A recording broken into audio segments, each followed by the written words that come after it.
Anthony Rendon has officially gone Hollywood.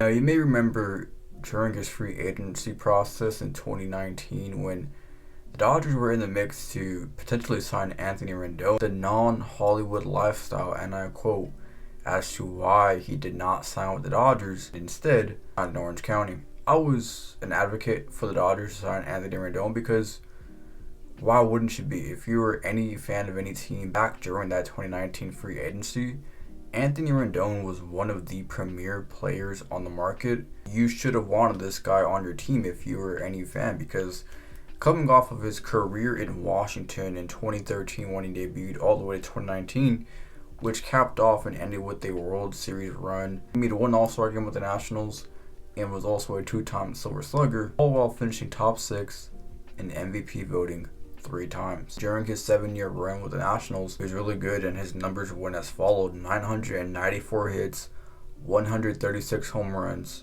290 batting average, and an 859 OPS. Like I said, one of the premier players on the market. I didn't really hear anything about Anthony Rendon during those Nationals years. Now, there was a couple of feisty Nationals teams with some feisty players, and they pretty much got rid of all those guys by the time they eventually won the World Series. But Anthony Rendon did play a big part in that World Series run with the Nationals. A really great player at the top of his game, up there with the best of the best at third base, plays a good defense. Anthony Rendon was once upon a time a star player and good person overall. I didn't really hear too much baggage about Anthony Rendon. He didn't really miss many games with the Nationals. He played, and he played hard. But maybe the money got to Anthony Rendon. After his agent robbed the Angels of 7 years and $245 million, his agent being Scott Boras, it's just been all downhill ever since for Rendon. Much slack as Rendon has gotten, really the Angels are the biggest losers of this whole saga, because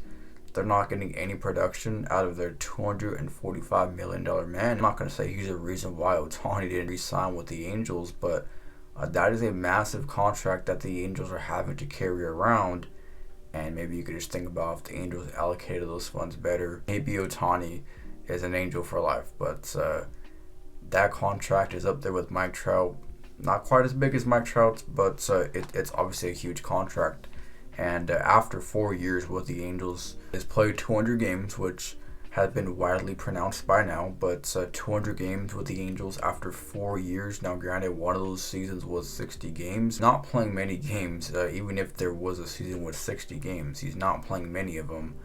In fact, 60 games would be like a third of his total games played. So that's not good for the Angels. He's barely gotten over 1 full season of games played in 4 seasons. In his time on the field, which has been a rare occasion, to 179 hits, 22 home runs, a 249 batting average, I'm not going to round up for him, and a 758 OPS. So Anthony Rendon is just straight up robbing the Angels. I know I bannered the Angels a little bit, but all in good fun, of course. And I don't like to necessarily call out players or bag on players who do bad or whatever. I keep it positive around here for the most part, but if Anthony Rendon was on my team, if I was an Angel fan, I wouldn't be happy with this guy, because quite frankly, his play and his actions have been unacceptable. He's talking the talk and he's not playing. Portrayed an image of just a quitter, that he just doesn't care, and he's cool with getting injured or taking load management as kind of what it seems. And you don't really see that in baseball at all, but Anthony Rendon seems to be one of those guys that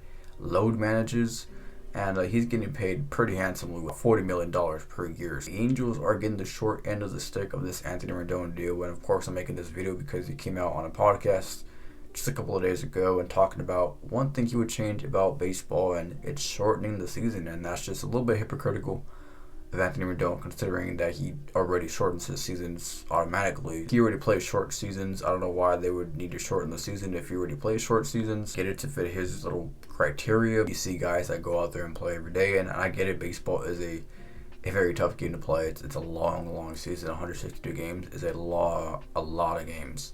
I understand that, and I understand there's been chatter about making the season 154 games and cutting 8 games off of the season. Like, I get that. I know there's been talks about that. I'm not sure we're ever going to get there. We might. The age of attention spans just getting smaller and smaller and smaller. Maybe MLB does make a change to grab the attention span back of some fans or whatever. But yeah, Anthony Rendon, I just didn't like those comments. And you know what? I heard to bag on any players. I want to see Anthony Rendon do well. I want to see him live up to his $245 million, which is no longer going to happen at this point. 4 years have gone by. I mean, we're already nearing the end of it, but he still has $150 million on the book.